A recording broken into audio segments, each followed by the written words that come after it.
geguritan ingkang karancang déning Alfia Nisa Arahma mawi irah-irahan Ibuku. Ibu,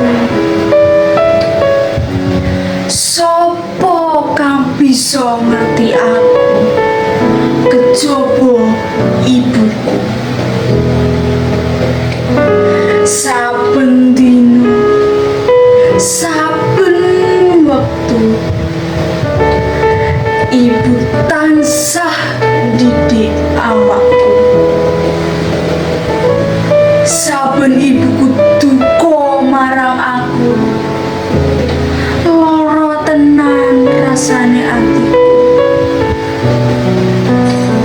Ibu, aku nyuwun restu supaya anggonku sinau bisa migunani kanggo masa depan.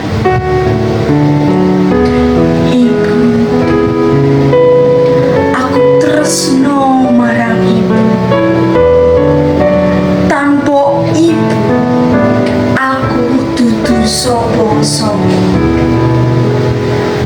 Amarga ibu, aku ana ing donya iki. Matur nuwun ibu, matur nuwun. Aku tresno ibu. Cekap semanten, matur nuwun, sugeng siang.